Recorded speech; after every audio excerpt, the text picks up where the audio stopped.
THI education channel को subscribe करें, like share comment और हाँ बेल आइकॉन को दबाना न भूलें ताकि हमारे सभी वीडियो की जानकारी सबसे पहले आपको मिलती रहे।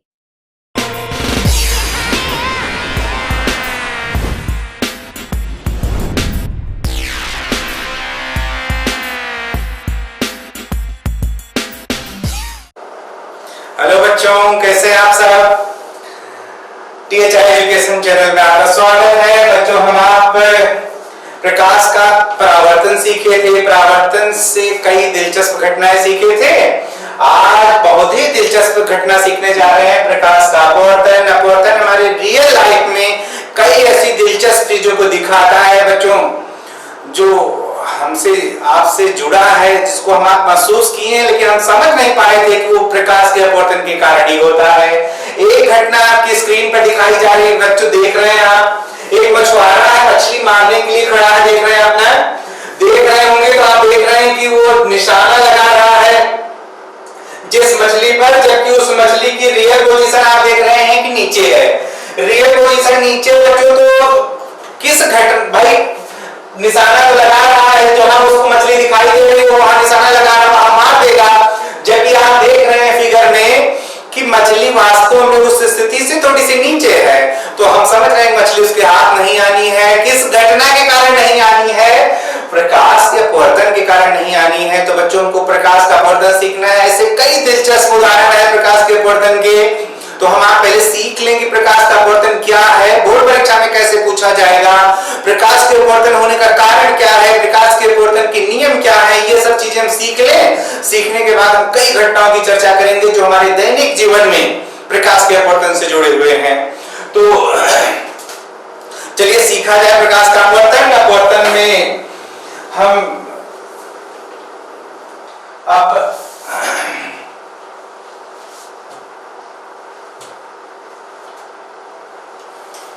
प्रकाश का अपवर्तन सीखने जा रहे हैं बच्चों। अपवर्तन हम सीखने से पहले प्रकाश का एक गुण आपको याद है कि प्रकाश सीधी रेखा में चलता है, सीधी रेखा में चलता है। तो अपवर्तन के टाइम क्या हो जाता है? अपवर्तन सीखने से पहले थोड़ी सी दो बातें और सीख लें बच्चों।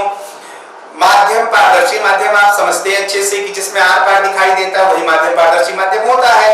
पारदर्शी माध्यम दो प्रकार के होते हैं, एक विरल माध्यम, एक सघन माध्यम। बच्चों पहले ये बात क्लियर हो जाए कि विरल और सघन माध्यम तुलनात्मक होते हैं, कि किसके सापेक्ष विरल अथवा किसके सापेक्ष सघन।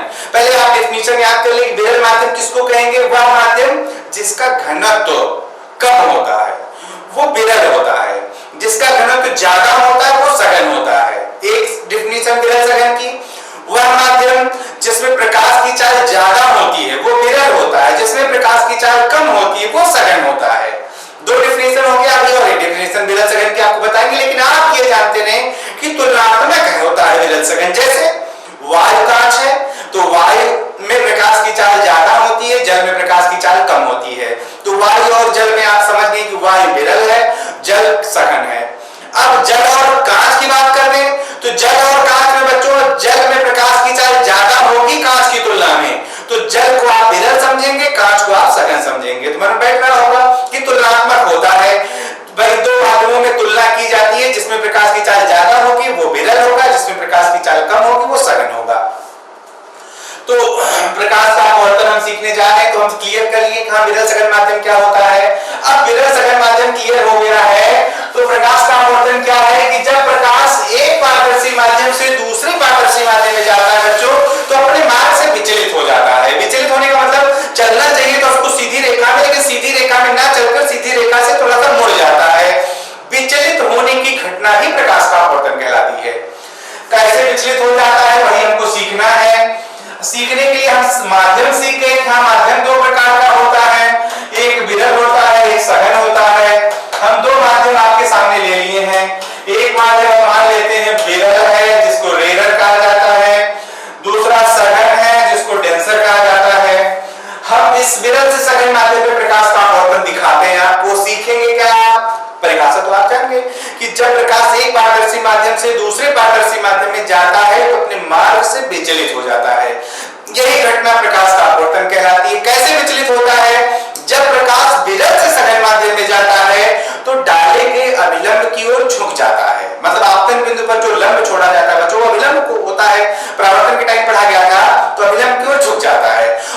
सघन से विरल माध्यम की ओर जाता है तो अभिलंब से दूर हट जाता है। याद हुआ? फिर से याद कर लें कि जब प्रकाश की किरण विरल माध्यम से सघन माध्यम में जाएगी तो वह डालेगी अभिलंब की ओर झुक जाती है, और जब सघन से विरल माध्यम में जाएगी तो अभिलंब से दूर हट जाएगी। हम एक उदाहरण आपको दिखा रहे हैं, पहले विरल सघन वाला। एक प्रकाश की किरण हम सपोज किए कि भाई विरल माध्यम से चलकर सघन माध्यम पर आपतित हुई। सघन माध्यम का वह पृष्ठ जिस पर आपतित हुई है उसको अपवर्तक पृष्ठ कहा जाता है बच्चों।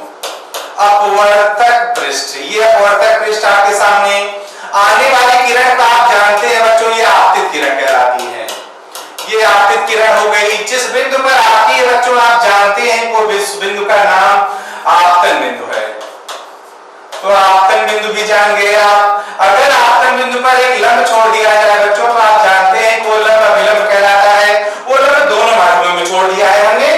अब आप थोड़ा सा समझ लें कि इस प्रकाश की किरण को जाना इसे सीधे चाहिए था, लेकिन ये प्रकाश की किरण विरल से सघन माध्यम में जा रही है। तो आप सीख गए हैं कि विरल से सघन जाते समय अभिलंब की ओर झुक जाती है। अभिलंब को झुका दीजिए उसको।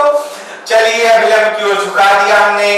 यही अपने मार्ग से विचलित होने वाली किरण है बच्चों।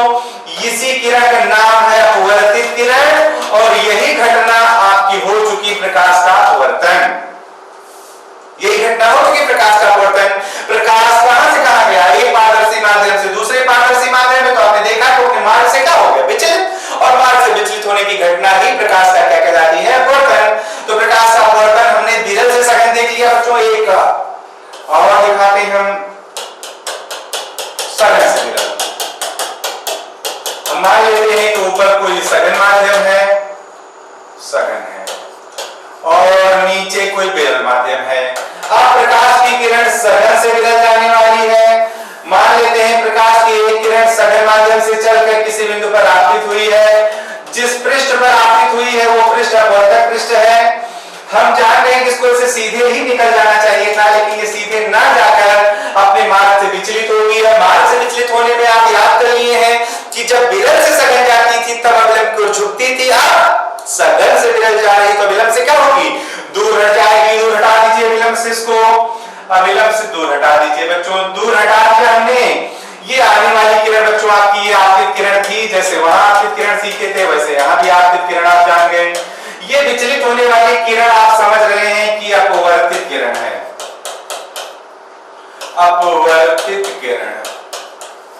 और यही घटना प्रकाश का अपवर्तन हो गया। हमने विरल से सघन भी दिखा दिया, सघन से विरल भी दिखा दिया है। दोनों माध्यमों में प्रकाश का अपवर्तन आप सीख गए हैं बच्चों। यही घटना प्रकाश का अपवर्तन है। अपवर्तन के कारण ही जब आपने मछुआरे को देखा था ना, मछुआरा मार नहीं पाता था मछली को ना, तो कितना उठ जाती है, कितना उसको और नीचे लगाना चाहिए था निशाना, ये भी आप सीखेंगे हमारे अगले वीडियो में। लेकिन अगला वीडियो सीखने से पहले इस वीडियो को बहुत ही मन से याद कर लेंगे। आप याद कर लेंगे तो आगे आपके लिए उपयोगी सिद्ध होगा। चलिए आगे बढ़ते हैं बच्चों। आपतित किरण और अभिलंब देख रहे हैं आप। ये आपने अभिलंब छोड़ रखा है यहाँ, और ये अभिलंब आपने यहाँ छोड़ रखा है। अभिलंब, आपतित किरण और अभिलंब के बीच जो कोण बनता है बच्चों आप जानते हैं वो आपतन कोण होता है। ये आपका आपतन कोण हो गया, आई से प्रदर्शित किया जाता है। इसमें यहाँ आपतन कोण है, आई से प्रदर्शित किया जाएगा। ये अपवर्तित किरण और अभिलंब है, इसके बीच जो कोण बनता है वो अपवर्तन कोण होता है। आर से प्रदर्शित किया जाता है। ये अपवर्तन कोण हो गया बच्चों। आपतन कोण अपवर्तन कोण सीखे। इसमें अपवर्तन कोण ये वाला है। अपवर्तित किरण और अभिलंब के बीच बना हुआ कोण अपवर्तन कोण होगा। अपवर्तन कोण। चलिए आपतन कोण अपवर्तन कोण सीख गए तो एक और बात देखिएगा, अपने मार्ग से कुछ कोण विचलित हो गई है बच्चों। जितना कोण अपवर्तित किरण, जितना कोण अपने मार्ग से विचलित हो गई है उसको विचलन कोण कहा जाता है। ये डेल हमने लिख रखा है। डेल विचलन कोण को प्रदर्शित कर रहा है। वैल्यू उसकी निकाल लेंगे आप, कितना होगा? ये कोण आई है तो आप समझ रहे हैं कि पूरा कोण भी आई होगा बच्चों। इतना आर हो गया है तो हम समझ रहे हैं कि डेल जो हमारा है वो आई माइनस आर है। कब? जब प्रकाश कहां से कहां गई? विरल से सघन में। यहां देखिए इतना कोण आई है, पहले विचलन कोण क्लियर कर लें। ये हम जाना चाहिए था लेकिन गई यहां, तो ये विचलन कोण है, ये डेल है। अब डेल की वैल्यू कितनी होगी बच्चों? विचलन कोण का मान कितना होगा? आप समझ रहे पूरा कोण कितना था? 8 दिशाभिमुख होने के नाते आई है, इधर का कोण आई है, तो हम समझ रहे हैं जो डेल हमारा है वो r माइनस आई है। कब? जब प्रकाश कहां से कहां गया है? सघन से विरल। तो विरल से सघन, सघन से विरल दोनों ही कंडीशन में हम सीख गए हैं कि भाई विचलन कोण कितना होगा।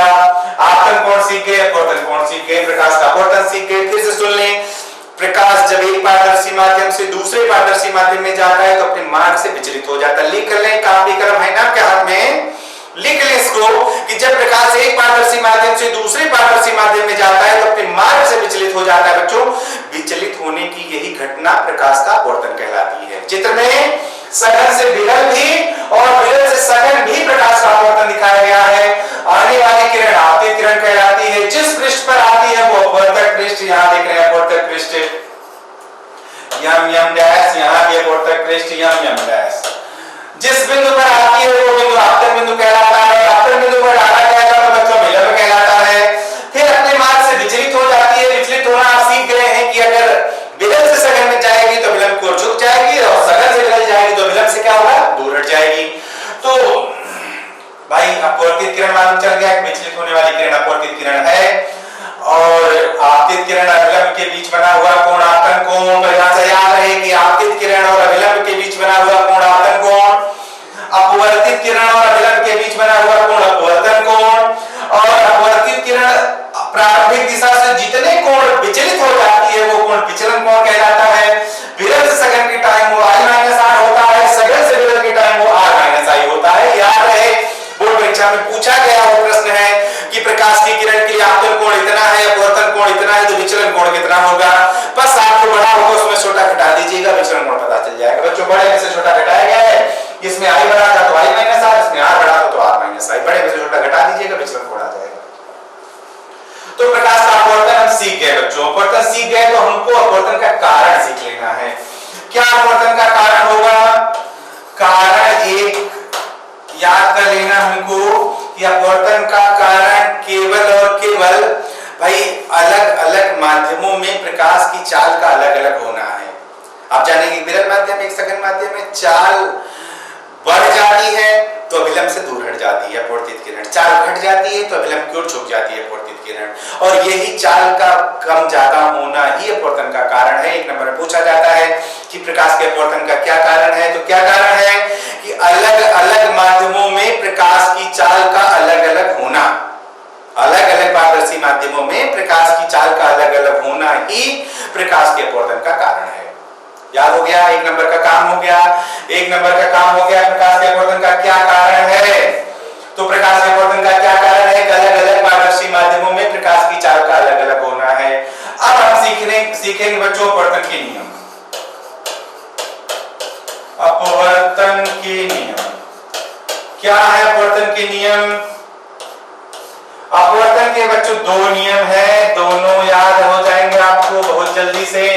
पहला नियम याद कर लें। आप जान रहे हैं कि कोई भी प्रकाश की किरण किसी भी एक पारदर्शी माध्यम से दूसरे पारदर्शी माध्यम जैसे कांच पर, जल पर, मान लीजिए वायु से चल के आपतित होगी तो आपतित किरण भी उसी जल की सतह पर, अपवर्तित किरण भी उसी जल की सतह में ही रहेगी, अविलंब भी उसी सतह पर रहेगा अपवर्तक पृष्ठ पर।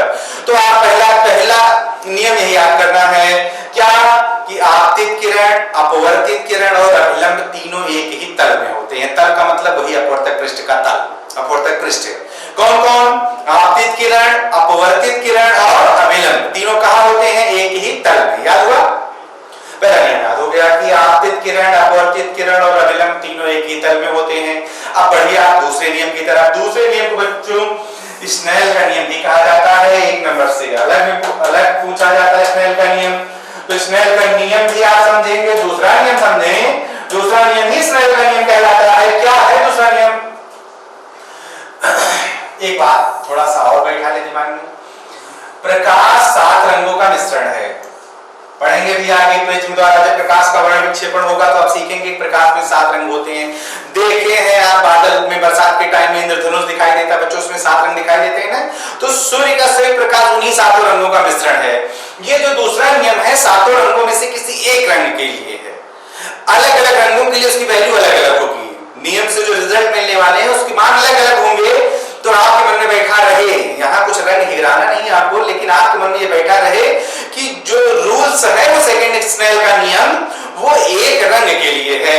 तो क्या रूल है पहले याद कर लें कि किन्हीं दो पारदर्शी माध्यमों के लिए, किन्हीं दो पारदर्शी माध्यमों तथा किसी विशेष रंग की हर रंग की तरंगदैर्घ्य निश्चित होती है। प्रकाश का गुण सीखते समय आप सीखे थे कि प्रकाश की तरंगदैर्घ्य 39 एंगस्ट्रॉम से 78 एंगस्ट्रॉम होती है। तो हर रंग, सातों रंगों की भी तरंगदैर्घ्य बटी हुई है। तो आप तरंगदैर्घ्य दिखा सकते हैं, रंग दिखा सकते हैं, ना मनो मत कहिए। किन्हीं दो पारदर्शी माध्यमों तथा किसी विशेष तरंगदैर्घ्य के प्रकाश के लिए आगे नियम जोड़िए। आपतन कोण की ज्या, आपतन कोण आई होता है जो आई की ज्या मतलब साइन, आपतन कोण की ज्या तथा अपवर्तन कोण की ज्या साइन आर, आपतन कोण की ज्या तथा अपवर्तन कोण की ज्या का अनुपात एक नियतांक होता है। अर्थात हम क्या कह सकते हैं, कह सकते हैं कि sine I upon sine R is equal to नियतांक। बच्चों यही स्नेल का नियम है। फिर से आप कर लें, एकदम रटा जाए, एक नंबर में आए तुरंत लिख दें फटाक से ना। क्या है पोर्टल का नियम? दूसरा स्नेल का नियम एक नंबर पूछा जाता है कि किन्हीं दो पारदर्शी माध्यमों के लिए आपतन कोण की ज्या तथा अपवर्तन कोण की ज्या का अनुपात एक नियतांक होता है। फिर से याद कर लें, किन्हीं दो पारदर्शी माध्यमों के लिए आपतन कोण की ज्या अर्थात साइन आई तथा अपवर्तन कोण की ज्या अर्थात साइन आर का अनुपात एक नियतांक होता है। अर्थात sine I upon sine R is equal to नियतांक। और थोड़ा सा और ज्यादा ध्यान से एक डिफिनेशन और यही याद करनी हमको, यह जो नियतांक होता है, यह नियतांक पहले माध्यम के सापेक्ष, पहले माध्यम के सापेक्ष दूसरे माध्यम का अपवर्तनांक कहलाता है। दूसरे माध्यम का अपवर्तनांक कहलाता है, अपवर्तनांक। तो हम क्या लिख सकते हैं बच्चों, इसको लिखेंगे कब कैसे था कि sine I upon sine R is equal to 1n2 लिखेंगे। पहले माध्यम के सापेक्ष तो 1 आगे लिख देंगे, जिसका अपवर्तनांक उसको बाद में लिख देंगे। n अपवर्तनांक को प्रदर्शित करेगा। n से म्यू से दो संकेत है इसके लिए, n से भी प्रदर्शित कर सकते हैं, म्यू से भी प्रदर्शित कर सकते हैं। 1 क्या होगा? पहला माध्यम। पहला कौन होगा? जिसमें आपतित किरण है। दो कौन है? जिसके साथ जिसका अपवर्तनांक है। होगा कौन? वो जिसमें अपवर्तित किरण होगी बच्चों। तो sine I upon sine R is equal to 1n2 हो गया। बच्चों इसी स्नेल के नियम को एक हाइगेंस नामक वैज्ञानिक ने भी समझाया। हाइगेंस ने जब समझाया तो हाइगेंस ने क्या बताया, थोड़ा सा याद कर लें। हाइगेंस ने क्या समझाया? हाइगेंस के अनुसार तो साइन आई बटे साइन आर है, साइन आई बटे साइन आर जो है वो v1 अपॉन v2 होता है, जहां v1 पहले माध्यम में प्रकाश की चाल, पहले माध्यम में प्रकाश की चाल, पहले माध्यम में प्रकाश की चाल तथा जो v2 है वो दूसरे माध्यम में प्रकाश की चाल है। दूसरे माध्यम में प्रकाश की चाल, पहले माध्यम में प्रकाश की चाल अपान दूसरे माध्यम में प्रकाश की चाल। तो थोड़ा सा दोनों इक्वेशन देखें आप, समीकरण 1 और 2 तो कुछ पता चल गया होगा। दोनों का दाया बराबर तो दोनों का दाया भी बराबर हो जाएगा बच्चों। एक रिजल्ट हमको और मिल जाएगा। क्या रिजल्ट मिल जा रहा है समीकरण 1 और 2 से कि 1n2 बराबर आ गया v1 अपॉन v2। मतलब पहले माध्यम के सापेक्ष दूसरे माध्यम का अपवर्तनांक बराबर किसके आ गया? पहले माध्यम में प्रकाश की चाल बटे दूसरे माध्यम में प्रकाश की चाल। पहले माध्यम में प्रकाश की चाल। सवाल है बच्चों ढेर सारे इस पर। पहले माध्यम में प्रकाश की चाल सवाल लेकर हम अगले वीडियो में फिर से हाजिर होंगे। इतनी बात पहले आप बात क्लियर कर लें अपने मन में। दूसरे माध्यम में प्रकाश की चाल सवाल देखेंगे इस फॉर्मूले पर, जो भी आपको दिखाई पड़ रहा होगा। जैसे पहला माध्यम वायु होगा बच्चों, दूसरा माध्यम जल होगा, तो 1n2 को तब आप 1n2 ना लिखकर ANW लिख देंगे, जहां A फॉर एयर होगा वायु के लिए, W फॉर वाटर होगा जल के लिए, और ANW का मतलब एयर के सापेक्ष वाटर का अपवर्तनांक रिफ्रैक्टिव इंडेक्स होता है, n से प्रदर्शित किया जाता है। इसको हम पढ़ेंगे वायु के सापेक्ष जल का अपवर्तनांक। वैसे ही अगर मान लीजिए कांच में जा रही है तो हम इसको ANG लिखेंगे, हम इसको पढ़ेंगे वायु के सापेक्ष कांच का अपवर्तनांक। तो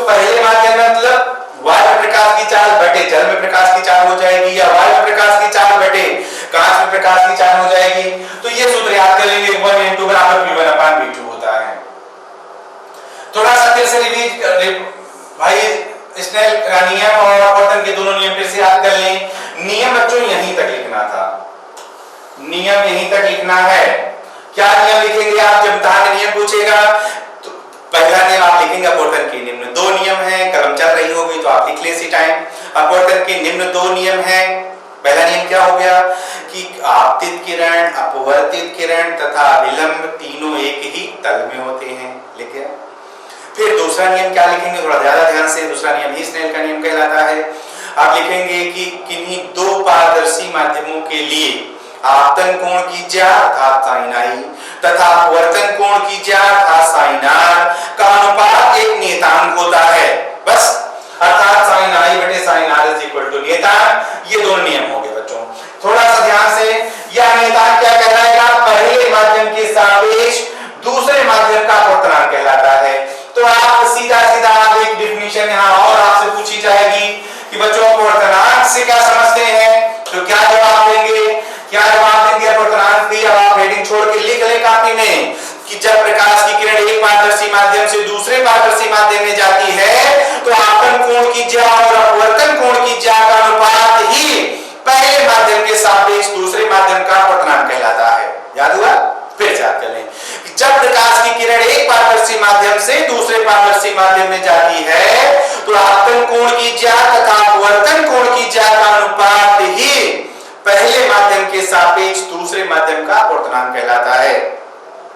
अब जहां से जहां जा रही होगी उसका अपवर्तनांक कहलाएगा। जैसे वायु से कांच में जा रही है तो वायु के सापेक्ष कांच का अपवर्तनांक कहलाएगा। वायु से जल में जा रही होगी तो वायु के सापेक्ष जल का अपवर्तनांक कहलाएगा। जल से कांच में जा रही होगी तो जल के सापेक्ष कांच का अपवर्तनांक कहलाएगा। WNG लिख देंगे उसको आप, तो आप सीख गए। अब हम जान गए भाई अपवर्तनांक कहलाता है, उसको 1n2 लिखा आपने, तो साइन आई बटे साइन आर बराबर 1n2। ये तो स्नेल ने बताया, लेकिन हाइगन से एक वैज्ञानिक थे, उन्होंने क्या बताया कि साइन आई बटे साइन आर भी नियतांक होता है, लेकिन ये v1 बटे v2 होता है, जहां v1 पहले माध्यम में प्रकाश की चाल और v2 दूसरे माध्यम में प्रकाश की चाल है। तो भाई दोनों समीकरणों से हमें पता चल गया कि 1n2 बराबर आ गया v1 बटे v2, मतलब पहले माध्यम में प्रकाश की चाल बटे दूसरे माध्यम में प्रकाश की चाल। तो हम सीख गए बच्चों की अपवर्तनांक के भाई अपवर्तनांक बराबर आ गया पहले माध्यम के सापेक्ष दूसरे माध्यम का अपवर्तनांक आ गया पहले माध्यम में प्रकाश की चाल बटे दूसरे माध्यम में प्रकाश की चाल। अपवर्तनांक की परिभाषा सीख गए कि जब प्रकाश एक पारदर्शी माध्यम से दूसरे पारदर्शी माध्यम में जाता है तो आपतन कोण की ज्या और अपवर्तन कोण की ज्या का अनुपात एक नियतांक होता है। यही नियतांक पहले माध्यम के सापेक्ष दूसरे माध्यम का अपवर्तनांक कहलाता है। अब एक और बात, अपवर्तनांक का मात्रक, अपवर्तनांक का कोई मात्रक नहीं होगा। आप देख रहे हैं अपवर्तनांक v1 बटे v2 है, v1 का मात्रक भी मीटर प्रति सेकंड, v2 का मात्रक भी मीटर प्रति सेकंड। तो अपवर्तनांक के बारे में ध्यान रखना है कि अपवर्तनांक का कोई मात्रक नहीं होता है। अब इतनी बात याद कर लिए बच्चों, तो ये एक परिभाषा और याद कर ली, टॉपिक खत्म हो जाएगी। निरपेक्ष अपवर्तनांक, निरपेक्ष अपवर्तनांक क्या होगा? अब पहला माध्यम बस निर्वात हो वायु हो जाए, पहला माध्यम चाहे निर्वात या वायु हो, तो निर्वात हो वायु के सापेक्ष किसी माध्यम का अपवर्तनांक ही निरपेक्ष अपवर्तनांक कहलाता है। निरपेक्ष अपवर्तनांक को केवल एक अक्षर से ही प्रदर्शित करेंगे। ANG भी निरपेक्ष अपवर्तनांक है, इसको केवल ANG लिख सकते हैं। और इसको तो हम पढ़ेंगे वायु के सापेक्ष कांच का अपवर्तनांक, इसको सिर्फ कांच का निरपेक्ष अपवर्तनांक पढ़ेंगे, लेकिन इसमें वायु छिपा हुआ है।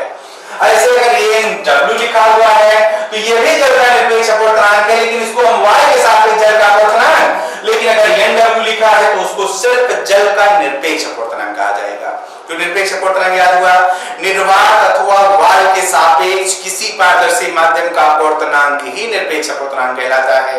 निरपेक्ष अपवर्तनांक के बारे में एक लाइन आपको और याद हो बच्चों कि सारे पारदर्शी माध्यमों का निरपेक्ष अपवर्तनांक एक से अधिक होता है। किस हर पारदर्शी माध्यम का निरपेक्ष अपवर्तनांक एक से अधिक होता है।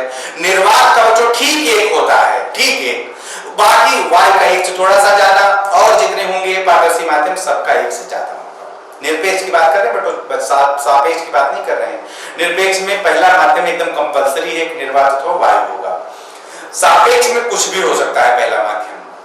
तो निरपेक्ष अपवर्तनांक याद कर लिए, हर पारदर्शी माध्यम का निरपेक्ष अपवर्तनांक एक से बड़ा होगा, निर्वात का ठीक एक होता है। तो बच्चों अपवर्तन आज खत्म। वीडियो हमारी अच्छी लगी होगी आपको तो अपने दोस्तों को भी बताएंगे, सब्सक्राइब करवाएंगे।